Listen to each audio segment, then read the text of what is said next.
Donc,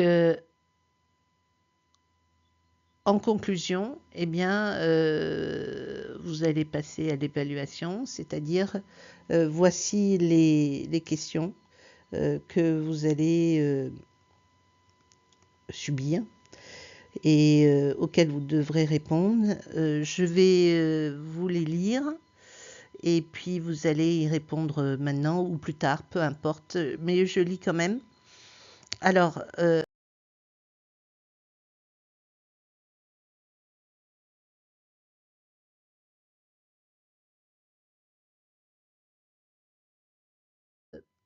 qu'appelle-t-on le principe de la marche en avant? Est-ce que c'est le passage d'un aliment d'une zone propre vers une zone sale? Est-ce que c'est la progression logique d'un aliment sans retour en arrière ni croisement entre un circuit propre et un circuit sale? Ou c'est l'ordre de présentation des plats sur un self?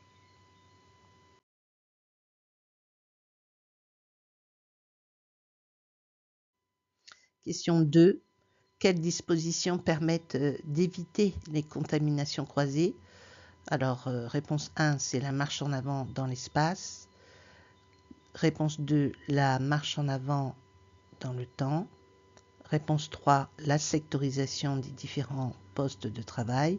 Et 4, le double vitrage des fenêtres.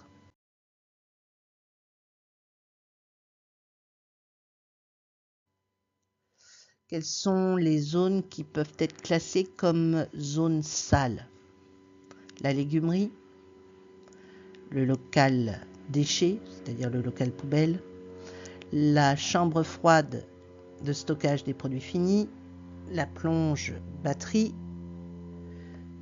ou la salle de préparation froide.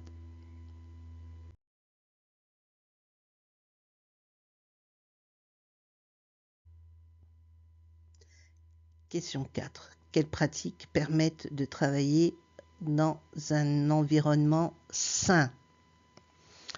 Premièrement, nettoyer et désinfecter son plan de travail entre deux séries de fabrication. Laisser les parures et les épluchures sur sa planche à découper. 3. Évacuer le matériel inutile et encombrant avant de commencer son travail. 4. Ouvrir les fenêtres au moins 30 minutes pendant la production.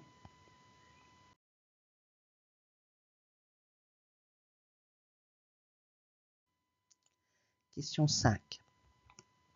Que faire si un ustensile ne paraît pas propre lors de sa prise de poste? Je le nettoie et je le désinfecte avant de l'utiliser. 2. Je l'utilise tel quel, sans nettoyage. 3. Je le porte en laverie et j'en prends un autre propre. 4. Je le jette par la fenêtre. 5. Je l'essuie avec du papier jetable.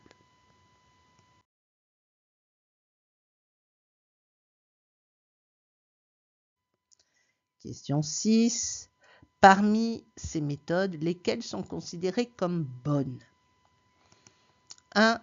Introduire les cartons et les cagettes jusqu'en cuisine. 2.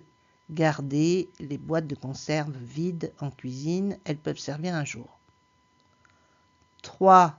Éliminer les cartons et les cagettes avant transfert des produits en zone de préparation. 4. Jeter à la poubelle le plastique du produit sous vide aussitôt après ouverture. 5. Poser les cartons sur la table de travail.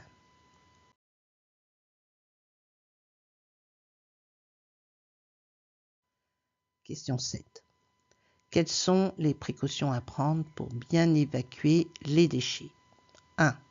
Installer un conteneur de voirie en cuisine. 2. Évacuer les sacs poubelles après la production, avant le nettoyage. 3. Évacuer les sacs poubelles après le nettoyage des locaux. 4. Fermer les sacs avant de les évacuer.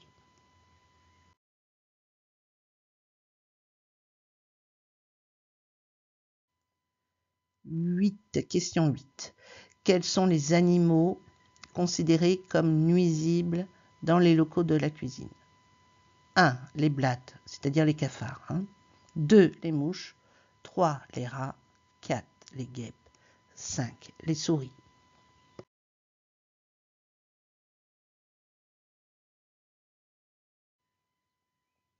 Question 9. Quelles précautions prendre pour limiter les nuisibles? 1. Fermer portes et fenêtres. 2. Disposer des boules de naphtaline dans chaque zone. 3. Éviter l'accumulation des déchets. 4. Faire intervenir régulièrement un prestataire de traitement des nuisibles. 5. Fermer les sacs en réserve sèche. 6. Mettre à disposition une tapette à mouche en cuisine.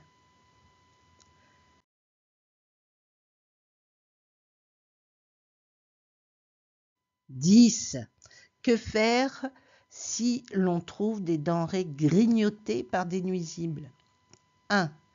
Éliminer les produits détériorés à la poubelle. 2. Vérifier si les pièges à nuisibles sont toujours présents et en bon état. 3. Utiliser le jour même les denrées abîmées. 4. Prévenir son responsable.